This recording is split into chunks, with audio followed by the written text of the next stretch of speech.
성도들이 하나님을 믿으면서 하나님은 100에서 99라고 그렇게 생각하는 경우가 많아요.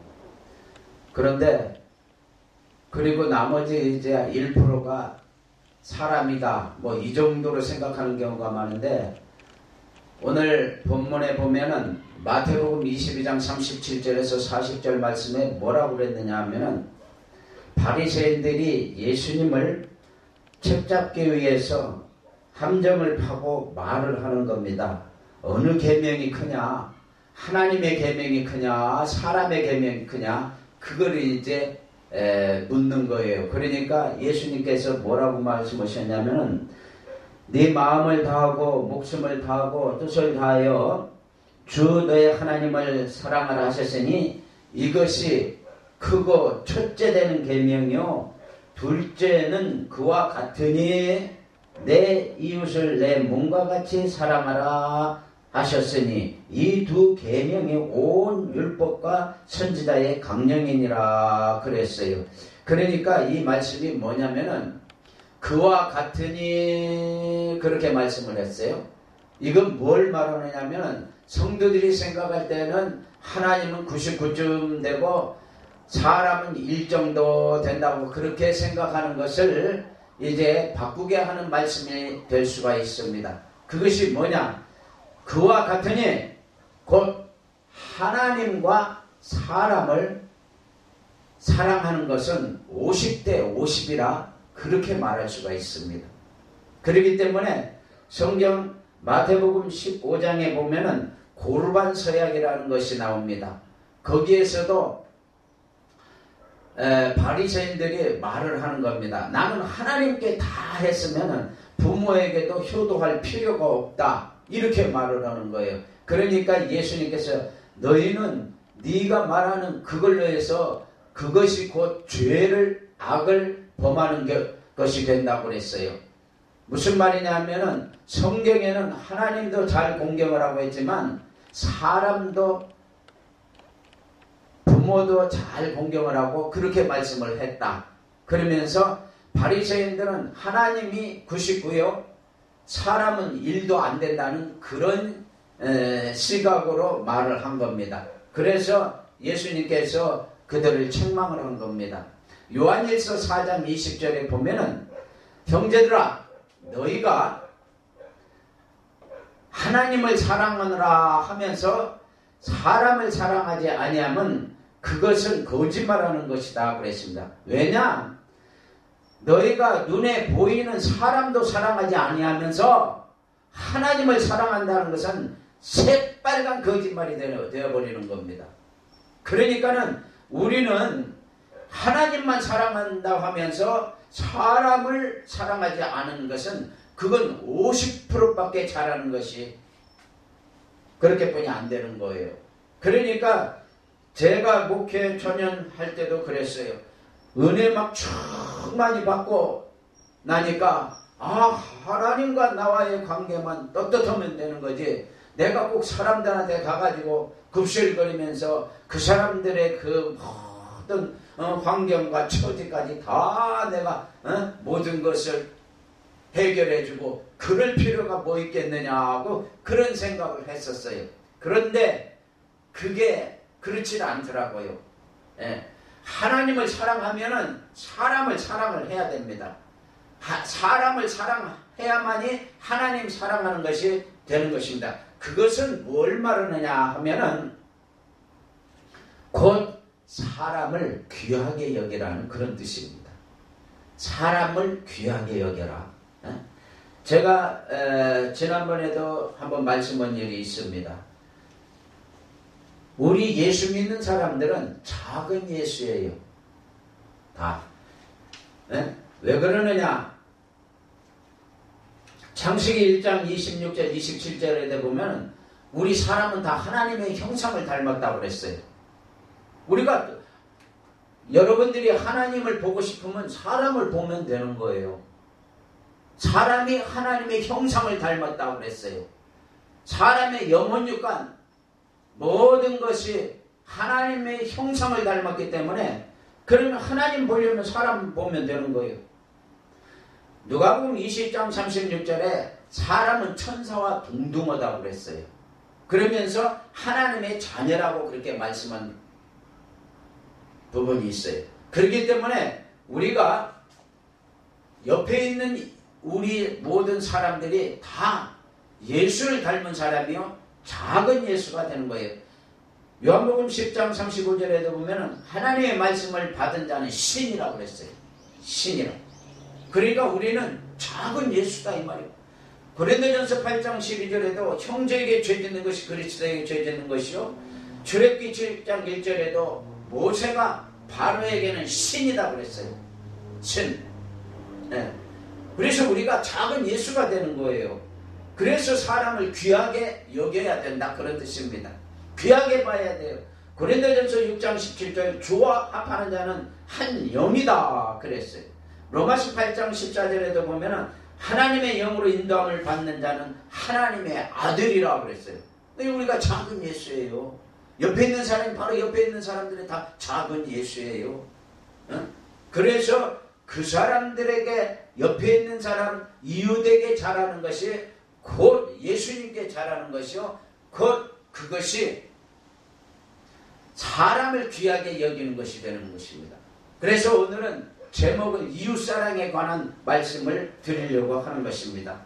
잠언 14장 31절에도 보면 가난한 자 학자는 주를 멸시하는 자요 그랬어요.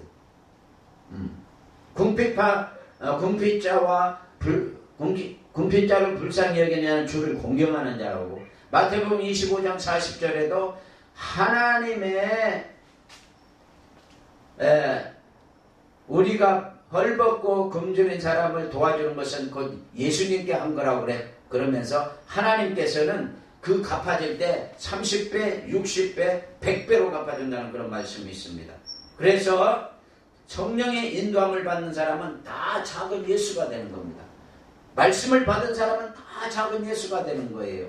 예. 그래서 우리가 신앙생활할 때 사람을 얕보거나 사람을 무시하면은요, 그건 하나님 무시하는 거예요. 금방 말했잖아요. 사람이 그 작은 예수라고.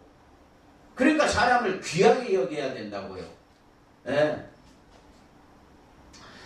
제가 중생을 28살에 했는데 28살 3일 금식하고 가서 성경을 창세기부터 요한계시록까지 쭉 주석을 놓고 제가 봤어요. 열왕기 상하, 역대 상하 여기를 보니까 40명 왕이 나오면서 거기에서 이제 제가 은혜를 받았어요. 은혜를 받고 나니까 와, 이 40명 왕 이거 읽다가 제가 은혜를 받았어요. 은혜를 받고 나니까 완전히 사람이 변하더라고요. 제가 옛날에는 전에도 조금 말했지만 영화배우 된다 그러면서 영화관을 서울에서 인류극장에서 볼 게 없어가지고 2류에서 볼 게 없어가지고 3류극장까지 돌아다니면서 나중에는 2번 동시상영, 3번 동시상영, 한 번 들어가면 영화를 3편이나 하는 그런 응암도에 가면 도움극장도 있고 그게 3류극장이에요. 천호동 가면 천호극장 있고 이대 앞에 무슨 극장 있고 그 다음에 저 영등포 가면 있고 서울 시내에서 영화 1류극장에서 하여간 종로, 청계천, 을지로, 퇴계로 전부 보고 볼 데가 없어서 하류극장까지 가서 보고 그랬어요. 그런 것이 은혜 받고 나니까 싹 끊어져 버려요. 은혜 받고 나니까. 그래서 은혜를 받아야. 그래서 열왕기 상하를 읽다가 거기서 하나님 뭐라고 그러냐면 나의 마음에 떠올려주는 거예요. 선은 흥하고 악은 망한다. 그러면서 은혜가 된 거예요. 그러면서 침샘에서 단물이 한 3일 동안 나오면서 그래서 이제 그때 여름이었는데 바깥을 나가니까 나뭇잎이 그냥 흔들리는 것이 꼭 오케스트라가 막 연주를 하는데 나를 위해서 연주하는 것 같고 사람을 보는데 그때부터 사람이 귀하게 보이더라고요. 예뻐 보이더라고요. 아, 그러니까 내가 은혜가 있고 내가 능력받았고 내가 하나님 앞에 바라서 내 영이 깨끗하면 다른 사람들이 다 예쁘게 보이고 좋게 보이고 그렇다 이 말이에요. 내가 더러우면 다른 사람도 다 더럽게 보이는 거예요. 저 사람도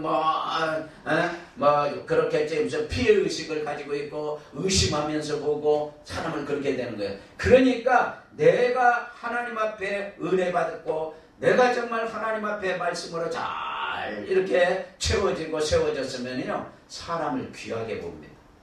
사람을 귀하게 봐야 돼. 예, 그래야만이 여러분도 복받고 나도 복받고 그렇게 되는 거예요. 그런데 이스라엘의 그 역사를 보면은 그런 면이 좀 부족해요. 제가 지난번에도 말씀을 약간 드렸지만 이 이스라엘은 유다 지파하고 에브라임 지파, 유다 지파에서는 갈렙, 에브라임 지파에서는 여호수아가 이제 적과 꿀이 흐르는 가나안 땅에 들어갔어요. 그래서 거기서부터 갈렙이 죽고 여호수아도 먼저 죽고 그러고 난 후에부터 그 후손들이 주도권 싸움을 하는 거예요. 주도권 싸움을. 그래서 사사기에도 보면은 기드온이 미디안의 군대 12만 명을 300용사를 통해서 이겼을 때에 어떻게 했느냐? 에브라임 지파, 다시 말해서 거기가 여호수아가 태어난 지파입니다. 그 에브라임 지파에서 와서 시비를 거는 거예요. 왜 너 전쟁에 나갈 때 우리 지파는 안 불렀느냐? 그러니까 기드온이 뭐라고 그랬어요? 만물포도보다도 끝물포도가 낫다고 그러면서 달래서 보냈어요. 그러는데 그게 무슨 뜻이에요? 자기가 싸운 그 12만 명을 섬멸시키고 그래서 이긴 것보다 너희들은 그 미디안의 두 장관을 처리했기 때문에 그것이 더 크다. 그렇게 말을 하면서 이제 그 사람들을 귀하게 봤어요. 그러므로 돌려보는 일이 있어요. 그런 것부터 시작해가지고 이제 다윗은 유다 지파요, 이 사울은 베냐민 지파인데 베냐민 지파가 에브라임 지파하고 말하자면 손을 잡고 다윗 유다 지파 출신이 다윗을 괴롭히는 거예요. 그래서 이 다윗이 나중에 통일 왕국을 이루었을 때도 다윗은 항상 베냐민 지파와 에브라임 지파 손잡고 이제 다윗을 괴롭힐 때도 그게 누구냐면은 사울의 아들 이스보셋, 그 다음에 세바의 발람, 이런 것들이 다 유다와 에브라임 지파의 그 여호수아와 갈렙의 그 자손들이 주도권 싸움입니다. 그러다가 이제 솔로몬이 어떤 일을 하고 있는데 여로보암이 아주 일을 잘했는데 그 여로보암을 이제 다 공사판에 이제 반장으로 세웠어요. 근데 아이야라는 선지자가 와가지고는 뭐라고 그러냐면 자기 옷을 12갈래로 찢으면서 그 10조각을 너한테 너는 10지파를 다스릴 거라고. 그래가지고 솔로몬이 그 말을 듣고는 여로보암을 처리해버리려니까 여로보암이 애굽으로 도망간 일이 있습니다. 그러니까 에브라임 지파예요. 그게 여로보암이. 그러니까 에브라임 지파와 유다 지파가 끊임없이 주도권 싸움을 하는 거예요. 그러다가 이제 솔로몬이 죽고 난 다음에는 르호밤이 남쪽 유다의 이쪽 유다의 왕이 되고 여로보암은 이쪽 단으로부터 베냐민만 빼고 이렇게 하고 모든 이쪽 큰 땅에 여로보암이 왕이 되는데 그게 북쪽 이스라엘입니다. 그래가지고는 이때가 BC 931년 그때쯤 됐는데 남북이 분열된 가운데서 이쪽 이스라엘은 300년도 안 돼서 망해버리고 그 다음에 유다는 그 다음에 한 100년쯤 있다가 유다도만 주도권 싸움을 하니까 이 둘 다 나중에는 586년 BC에 그때 다 망해버렸어요. 그러니까 주도권 싸움하면서 내가 잘났니 네가 잘났니 그래 보면은 결과는 둘 다 손해보는 거예요. 그러니까 한쪽이 그냥 양보를 하다 보면은 거기에서 이제 하나님이 역사를 하는 거예요. 근데 그 하나님이 역사할 건 그걸 안 믿는다고 성도들이. 하나님이 역사를 한다고요. 그러면 뭐냐? 아까 말했잖아요. 기드온은 만물포도보다 금물포도가 더 낫다고. 근데 사실 장관 둘 죽인 것이 12만 명 죽인 말하자면 이긴 것보다 뭐가 크겠어요. 근데 에브라임 지파를 좋게 평가를 해주는 거예요. 한참 주도권 싸움을 하니까. 근데 그 다음에 보면은 길앗 자손의 입다라 기생의 아들 입다라는 사사가 나옵니다. 근데 그 입다는 암몬이라는 나라와 이렇게 싸웁니다. 암몬이라는 나라와 싸워서 이겼어요. 그러니까 또 에브라임 지파 그 여호수아의 그 지파인데 그 지파의 그 사람들이 와갖고 왜 너는 전쟁에 나갈 때 우리를 부르지 않고 니네끼리 전쟁하고 그러느냐? 왜 우리를 왕따 시키느냐? 그런 뜻이에요. 그러니까 입다는 이빨 빠진 소리를 했어요. 너희들 우리가 사람을 보내가지고 전쟁에 참여하니까 니네들이 안 왔다. 그러니까 내가 네 집을 에브라임 지파가 입다 그 선지자 사사 네 집에 내가 불을 놔버리겠다고는 가가지고 전쟁에 붙었는데 얼마가 죽은 줄 알아요? 4만 2천 명이나 죽었어요. 이게 말 한마디 잘한 기드온은 아무 문제가 없이 나중에는 모든 지파에서 기드온 보고 너 우리의 머리가 되라. 사사기 8장에 보면 나와요. 머리가 되라. 다시 말해서 왕이 되라는 거예요. 그러는데 입다는 그런 말 없어요. 결과적으로 전쟁하다 보니까 4만 2천 명이나 죽게 되는 그런 어려움을 겪게 되는 거예요. 그러니까 사람을 귀하게 여겨야 돼요. 이웃을 사랑해야 된다 이 말이에요. 그럴 때에 거기에서 하나님이 역사를 하는 거예요. 내가 다 하려고 그러고 내가 모든 것을 다 가지려고 그러고 그저 나뿐이 모르고 나와 연관된 것만 그것만 내가 챙기고 다 그러려고 그러면은 하나님이 그럼 네가 하니까 네가 한번 해봐라. 그러면서 하나님이 그걸 우리한테 그냥 benge쳐 버리는 거예요. 그런데 하나님을 우리가 믿고 정말 내가 속이 쓰리지만 상대방을 이해를 하고 배려를 해주면은요 하나님이 그때부터 역사를 하는 거예요. 그래서 그것이 조금씩 변하게 이렇게 만들어주는 것을 우리는 많은 체험을 하고 삽니다. 그래서 우리가 성도들의 이웃을 사랑해야 되고 사람을 귀하게 봐야 되는 것입니다. 성경에 보면은 야고보서 2장 8절에 뭐라고 그러냐면 이웃을 사랑하는 것은 최고의 법이라고 그랬어요. 최고의 법. 여러분들의 옛날에 그 독재 정권 할 때 중앙정보부가 있어요. 중앙정보부는 최고의 권력기관이었어요. 대통령 다음으로 최고의 권력기관이었어요. 그러니까 중앙정보부 한번 들어갔다 나오면은 정말 강한 사람도 약하게 돼서 나올 수도 있어요. 마찬가지예요. 우리 예수 믿는 사람이 최고의 범인 선한 중앙정보부에 들어갔다 나오면 약자가 강하게 되고 가난한 자가 부유하게 되고 병든 자가 고침을 받고 그러는 거예요. 그렇기 때문에 우리가 이제 이웃을 사랑하는 것이 최고의 법인 것이요. 로마서 13장 10절에도 뭐라고 말을 했느냐면은 이웃을 사랑하는 것은 율법의 완성이라고 그랬어요. 우리가 이 모든 구약의 율법을 다 가감없이 지킬 수가 없어요. 그런데 사랑은 그 율법의 완성이라고 그랬어요. 그러니까 다 지켜야 되는 거예요. 그래서 이웃을 사랑하는 것은 내가 법을 다 지킨 거나 마찬가지 율법을. 그 다음에 또 고린도전서 12장 31절에 보면은 은사장이 나와요. 은사가 12장이에요. 그러면은 은사 지혜의 말씀을 지식의 말씀을 믿음을 병 고치는 은사를 능력 행함을 예언하고 방언하고 방언 통역함을 하나님이 허락하시나니. 그러는데 9가지 은사를 마치고는 그리고는 제일 12장 31절 고린도전서 뭐라고 그러냐면 너희는 더 크고 큰 은사를 사모하라 그렇게 말을 했어요. 그럼 큰 은사가 뭐예요? 그러면서 하나님이 내가 너희가 가는 길에 가장 좋은 길을 내가 안내를 해주마 그랬어요. 그러면서 고린도전서 13장으로 넘어오는 거예요. 그러니까 12장에는 9가지 은사가 나타나는데 그 은사 중에서도 더 큰 은사가 뭐냐?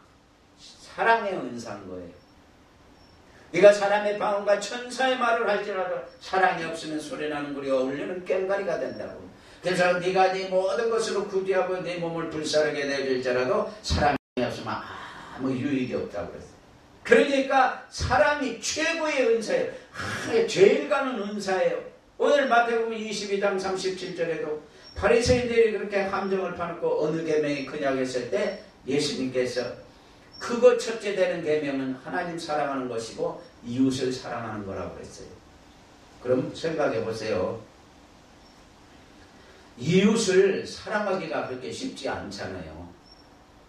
그런데 예수님은 뭐라고 하냐? 마음과 뜻과 정성을 다하여 네 목숨을 다하여 이웃을 사랑하라. 그것이 곧 율법이요 선지자의 강령이라. 그러면은 역으로 생각해 보세요.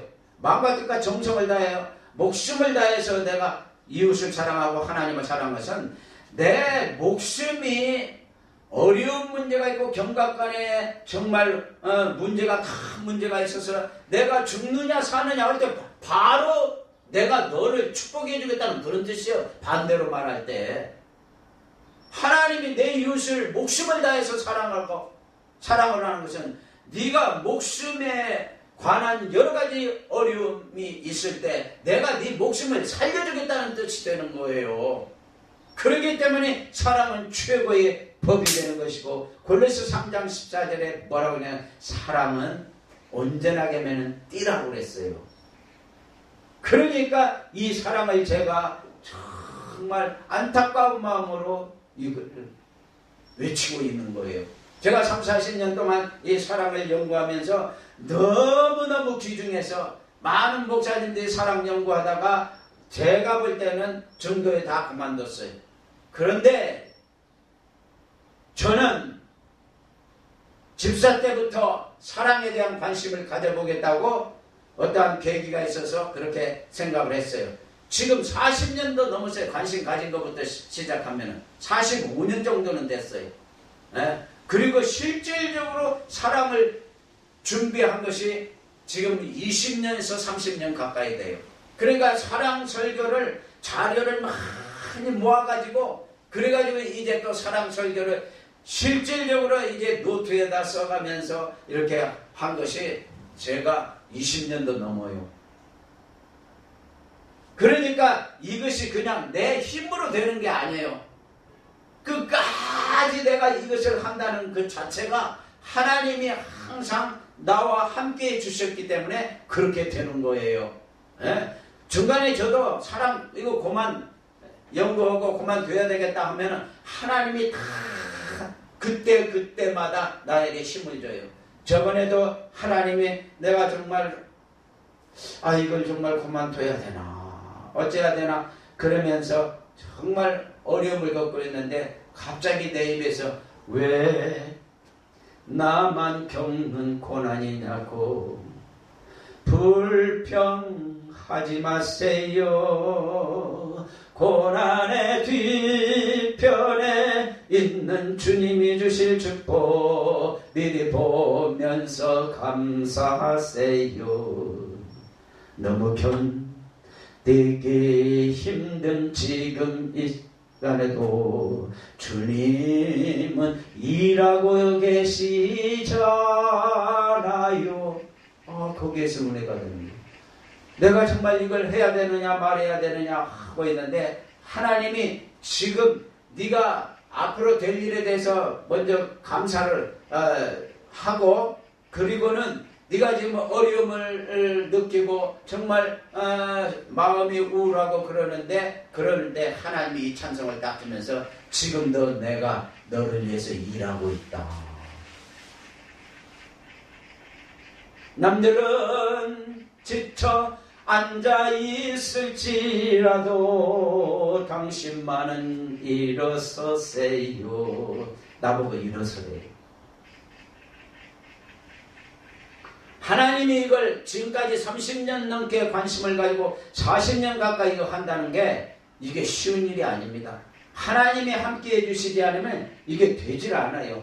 예? 그래서 이 사랑을 연구하다 보니까 사람이 귀하게 보이는 거예요. 아, 사람이 좋게 보이는 거예요.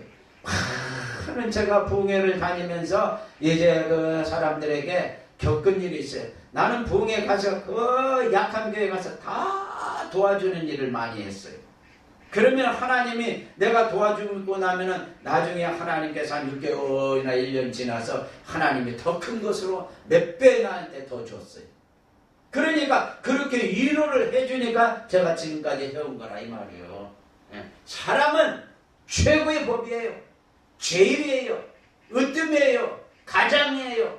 가장 좋은 길이에요. 여러분들이 사랑에 관심을 한번 가져보세요. 저는 사랑을 통해서 많은 은혜를 받고 축복도 받았습니다. 예? 창세기 14장에 보면은 아브라함이 전쟁에서 승리한 말씀이 거기 나옵니다. 자, 13장에 롯이, 조카 롯이 아브라함을 배신을 하고 여기에 보면 여매라고 써있죠.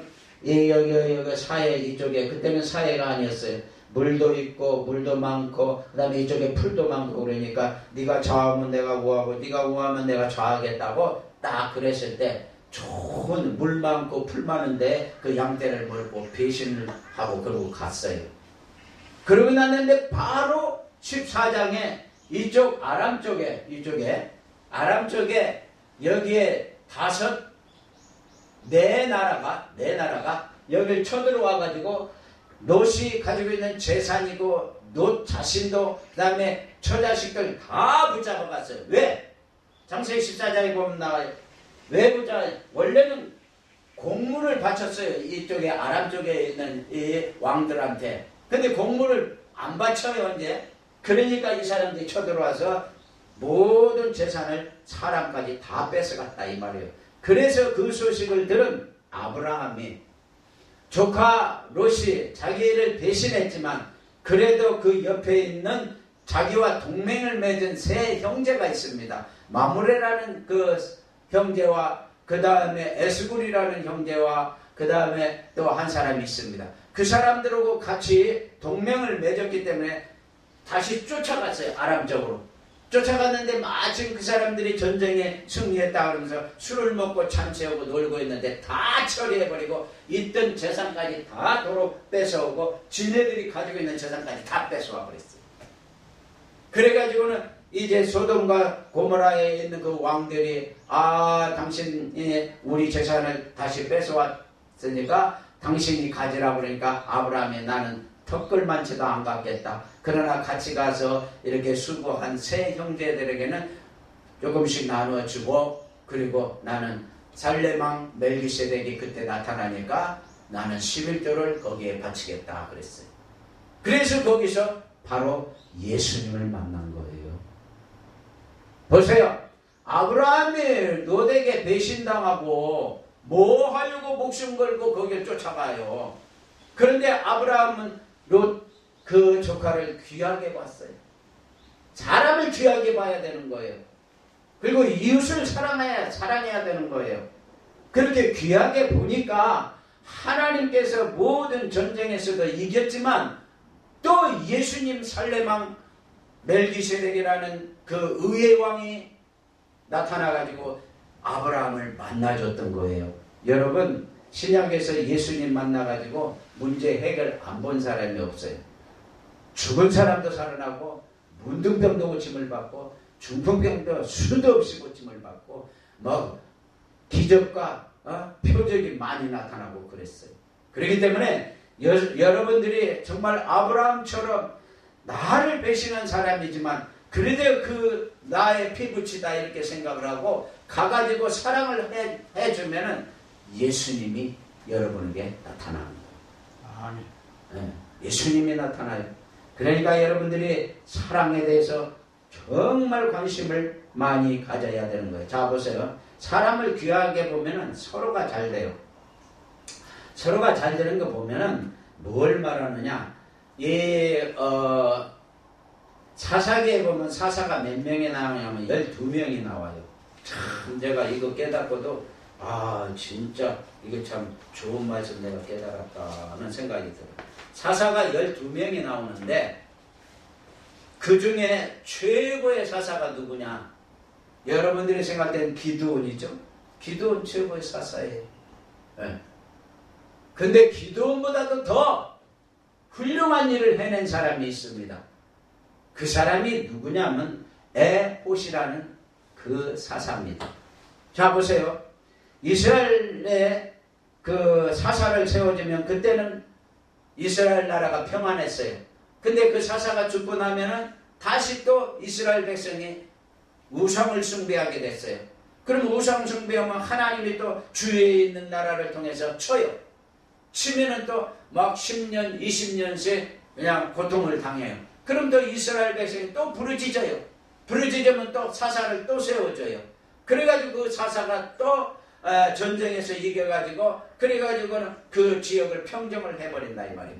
그것이 늘 반복됐는데 그 12사사 중에 최고로 그 이스라엘을 평안하게 해주고 이스라엘에게 정말 행복을 안겨준 사사가 누구냐면 그게 에봇이에요. 왜 그러느냐?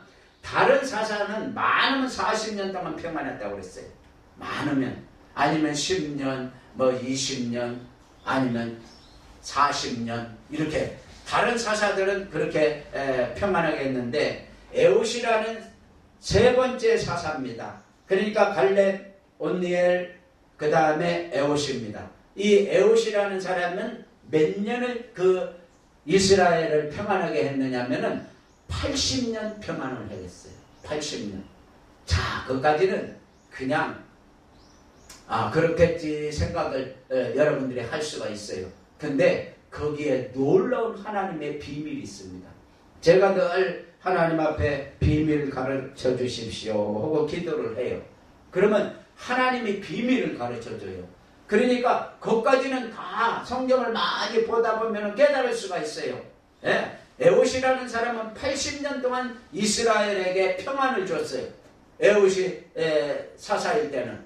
그런데 그 에봇이 사사이면서 평안하게 된 원인이 있어요.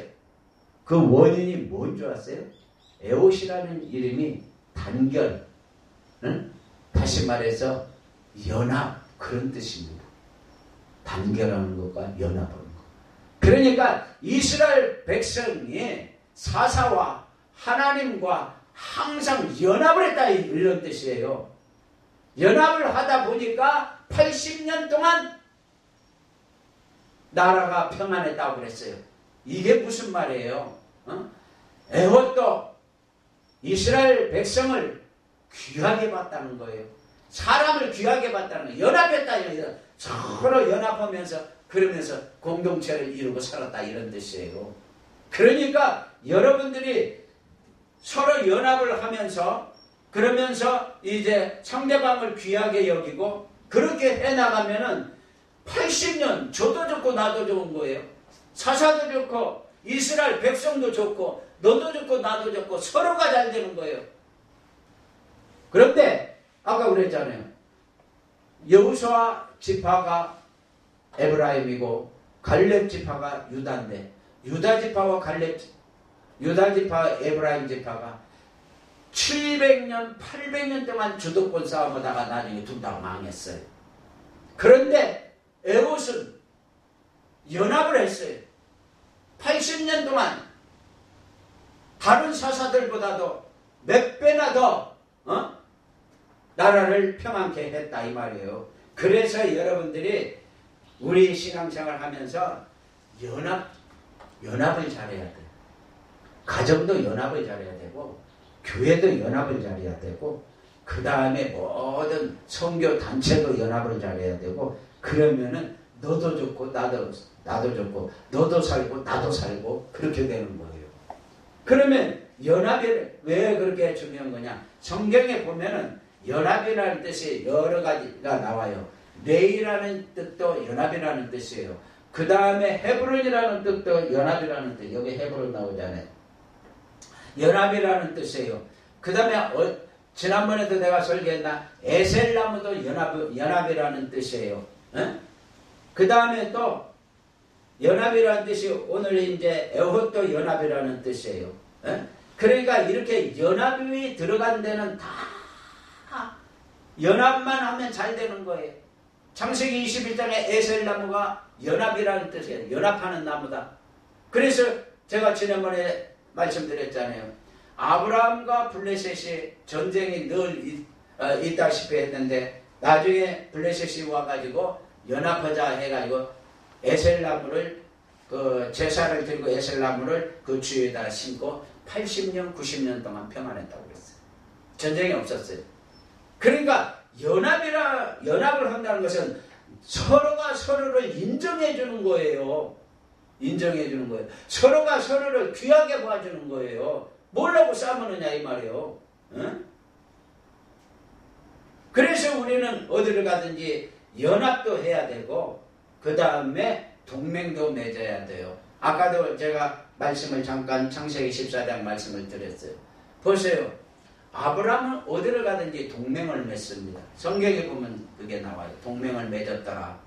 근데 롯 조카는 한 번도 동맹 맺은 일이 없어요. 그 주위에 있는 그 지파, 그 나라들하고 동맹 맺은, 성경을 보세요. 동맹 맺은 일이 있나? 없어요.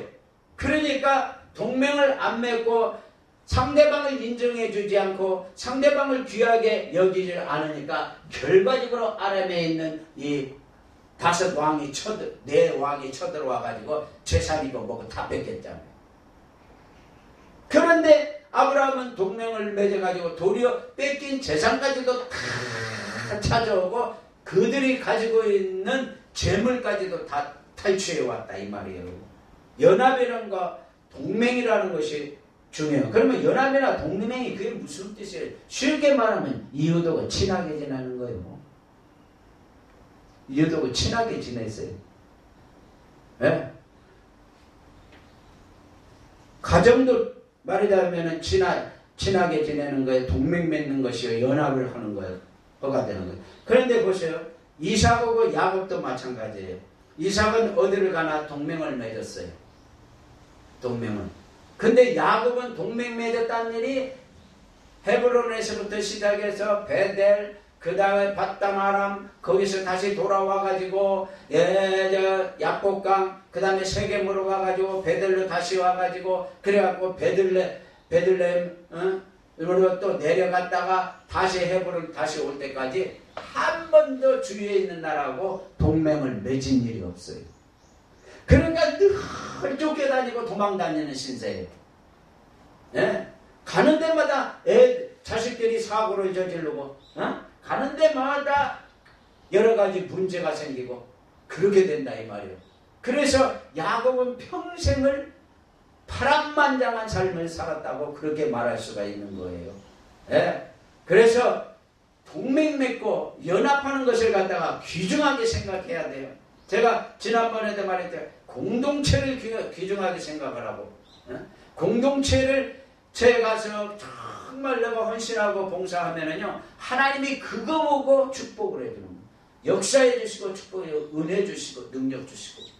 그런데 우리 한국 사람들은 정말 동업은 하지 말라고 그런다고. 절대 동업하면 안 된다고. 근데 제가 사랑을 연구해본 이 성경적인 의미에서 기독교에는 서로 믿음 안에서 동업을 잘해야 돼요. 그러면 그 축복이 100 더하기 100은 200밖에 안 되지만 연합을 해가지고 하나님이 기하급수적으로 축복해 주는 것은 100 곱하기 100이 돼서 만이 되는 거예요. 1000 대 200이 되는 거예요.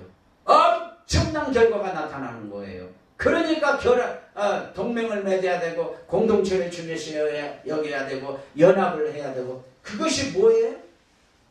그것이 뭐 이웃하고 친하게 지내는 거, 이웃을 사랑하는 거예요. 잘 좀 알아들으세요. 네. 저 보세요. 아브라함이 몇 년 살았어요? 알반디? 이삭은 몇 년 살았어요? 야곱은 몇 년 살았어요? 제일 오래 산 사람이 이삭이에요. 이삭이 180년을 살았어요. 아브라함 175세를 살았어요. 야곱은 147세를 살았어요. 그럼 보세요. 이삭은 그 블레셋의 우물을 뺏어가면은 그럼 그냥 줘요. 2번, 3번 줘요. 그러면 나중에 그 우물을 다시 뺏어가기가 미안해서 그런지 그 사람들이 도리어 네가 믿는 하나님이 진짜 하나님 같다 그러면서 우물을 다시 뺏지 않고 동맹을 맺고는 그렇게 이제 살았어요. 그러니까 이삭은 항상 하나님을 믿으니까 그 하나님께서 내가 양보하면 다른데 또 우물을 또 퍼 올려주실 것이다 이렇게 믿는 거예요. 그러니까 하나님을 사랑하고 이웃을 사랑하는 거예요. 그 사람들이 뺏어가는 거지만. 근데 야곱은 한 번도 자기가 뺏기려고 하지 않고 뺏었어요. 장자권도 뺏고 그 다음에 축복권도 뺏고 나중에 신풍나무, 버드나무, 살구나무 사건을 통해서 얼룩냥이 나타나니까 그 얼룩냥을 가지고 도망가 버리고 또 약국강에서도 또 기도하다가 또 세겜으로 도망가 버리고 무슨 말이에요?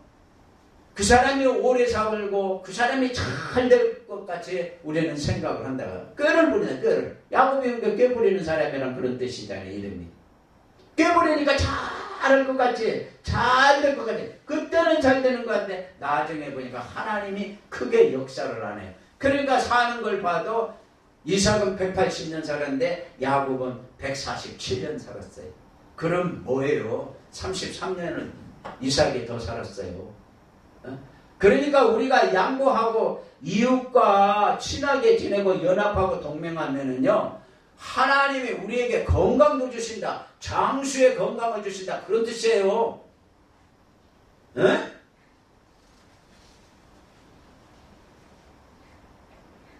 제가 성경을 연구하다 보니까 선과 악에도 수사력이 있습니다. 제가 성경 구절을 대드릴게요. 민수기 12장 24절에 보면 너희 죄가 반드시 너희를 찾아내 줄 알라 그랬어요. 우리가 죄 지면은 회개하면은 끝날 수도 있어요. 근데 회개해도 또 거기에 합당한 징계를 또 받아야 될 때도 있어요. 때로는. 그럼 보세요. 분명히 민수기 32장 23절에 너희 죄가 너희를 반드시 찾아낼 줄 알라 그랬어요. 그러면은 죄도 찾아내면은 선도 찾아내는 거예요. 네. 악인은 자기의 악에 걸리며 그 죄의 줄에 매인다. 잠언 5장 22절 역대하 21장 13, 14절에 너보다 착한 아우를 주겠으니 내 모든 것을 재앙으로 치리라. 다 수사력이 있는 거예요. 디모데전서 5장 25절 선행도 밝게 드러나고 선도 수사력이 있어요. 밝게 드러나요. 그렇지니 아니한 것도 숨길 수 없느니라 그랬어요. 하나님은 우리가 예수를 믿으면 베드로전서 4장 14절 거기에 보면은 하나님의 영이 우리 위에 항상 있다고 그랬어요. 하나님의 영. 다시 말해서 천사가 우리를 따라다닌다 그런 뜻이에요. 천사가 따라다니면서 우리가 죄를 지면 그 죄값을 갖다 기필코 회개하지 않으면 찾아내고 우리가 선을 행하면 30배, 60배, 100배로 하나님이 채워주는 거예요. 그러니까 제가 사랑하라 그러는 거예요. 아간이 어떻게 했어요? 가나안 땅에 들어갔을 때 도둑질 했잖아요. 그러면 그 아간이 유다 지파예요. 근데 세라 족속이고 삽디라는 할아버지와 그 다음에 갈미의 아들이었어요. 그래갖고 아간까지 쭉쭉쭉쭉쭉쭉 하고는 나중에 아간까지 딱 해갖고 제일 높게 하고 딱 드러났잖아요. 그러니까 악은 악대로 드러나는 거예요. 어? 그게 여호수아 7장 16절에서 18절에 나타나 있습니다. 아간이 그걸 훔쳐가지고 외투 훔치고 금 훔치고 은 훔치고 해갖고 땅속에다 묻어두고 그렇게 해가지고 절대적으로 들키지 않고 완전 범죄할 줄 알았지 하나님이 불꽃 같은 눈으로 쳐다보니 그래서 제비를 뽑았는데 유다 지파에서 그 다음에 그 할아버지, 그 다음에 아버지, 그래가지고는 아간까지 다 이렇게 도둑질한 것을 드러나게 만듭니다. 그러니까 야곱과 같이 얄팍한 머리 써가지고 꾀를 부리지 말아요. 성경에 보면 지혜는 있으라고 그래도 꾀 부려라 소리는 없어요.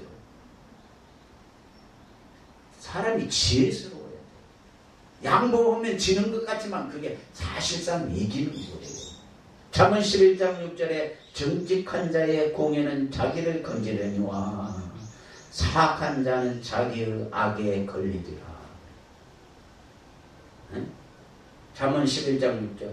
정직한 자는 그때 당시엔 손해보는 것 같아요. 그러나 공의는 그 사람을 건져준다. 하나님이 그 사람을, 공의 하나님께서 그 사람을 건져준다. 그런 뜻이에요. 예?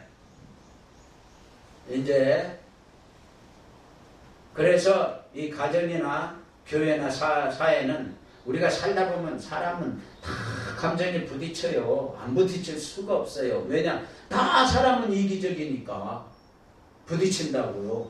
그럼 부딪히는데 늘 그걸 부딪히고 어떻게 사느냐고요. 에베소서를 보면은 바울이 그럽니다. 너희는 세상에서 있지만, 세상에서 지금 살고 있지만 세상에 물들어도 안 되고, 그렇다고 해서 세상을 박차고 너 혼자만 살 수도 없는 거다.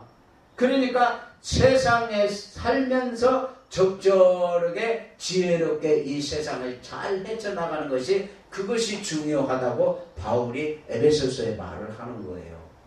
세상에 산다고 해서 세상에 빠지는 게 아니에요. 어?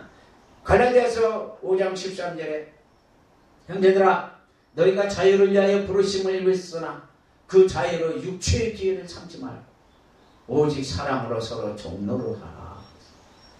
그러니까 그게 지혜로운 거예요. 내가 자유로운 사람으로 부름을 받았지만 그 자유를 가지고 육체의 기회 죄를 짓는 게 아니고 도리어 사랑으로 종노릇을 하라 그랬어요. 그러면 하나님께서 우리에게 정말 천군 천사를 보내주시가지고 큰 축복을 이루어 주시는 거예요. 이제 말씀을 마치려고 그래요. 보세요.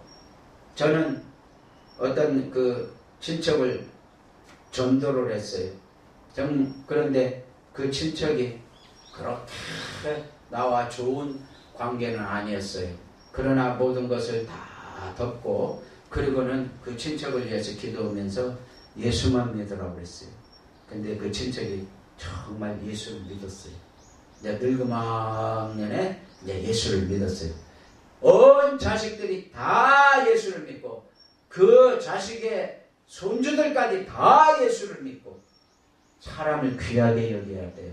나를 손에 끼쳤다고 해서 그 사람을 죽을 때까지 저주하고 미워하는 것이 아니고, 내가 더 잘해주면은 그 사람이 회개하고 예수 믿고 새로운 사람이 되는 거예요.